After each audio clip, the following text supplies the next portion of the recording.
உங்களுக்கு ரொம்ப பிடிச்ச பர்சன் வந்து சடனாக அவாய்ட் பண்ணுறாங்க. நீங்கள் மெசேஜ் பண்ணுறீங்க, அந்த மெசேஜுக்கு வந்து சரியாக ரெஸ்பான்ஸ் இல்லை, மெசேஜை பார்த்தாலும் ரிப்ளை இல்லை, பார்க்க மாட்டேங்கிறாங்க, ஆனால் ஆன்லைனில் இருக்காங்க.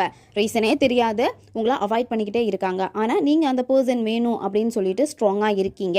அந்த பர்சன் என்னை தேடி வரணும்னு நினைக்கிறீங்கன்னா இதை நீங்கள் பண்ணுங்கள்.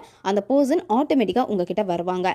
இந்த மெத்தடை வந்து யாரெல்லாம் பயன்படுத்தலாம்னா, இந்த மெத்தடை எல்லாருமே பயன்படுத்தலாம். அதாவது ரிலேஷன்ஷிப்பில் இருக்கிறவங்க பயன்படுத்தலாம், நண்பர்களுக்காக பயன்படுத்தலாம், ஒன் சைடு லவ்வில் இருக்கிறவங்க பயன்படுத்தலாம், கணவன் மனைவிக்கு இடையில வந்து பிரச்சனைகள் இருக்கு அப்படின்னா நீங்க பயன்படுத்தலாம், பெற்றோர் குழந்தைகளுக்காக, குழந்தைகள் பெற்றோர்களுக்காக பயன்படுத்தலாம். இந்த மாதிரி யார் வேணும்னாலும் இதை வந்து பயன்படுத்தலாம். இந்த மெத்தட்ல உங்களுக்கு தேவைப்படுறது ஒரு பே லீஃப் தேவைப்படும், ஒரு கேண்டில் தேவைப்படும். நீங்க எடுக்கக்கூடிய கேண்டிலுடைய கலர் வந்து ரெட் கலர்ல இருக்கணும். அப்படி இல்லைன்னா பிங்க் கலர் கேண்டில் பார்த்து இதில் நீங்க பயன்படுத்திக்கோங்க.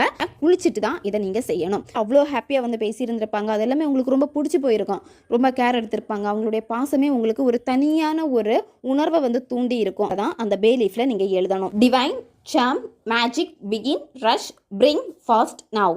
நீங்க ரிலேஷன்ஷிப்ல இருக்கீங்க, ஒன் சைடு லவ்ல இருக்கீங்க, கணவன் மனைவிக்காக இந்த மெத்தடை நீங்க செய்றீங்க அப்படின்னா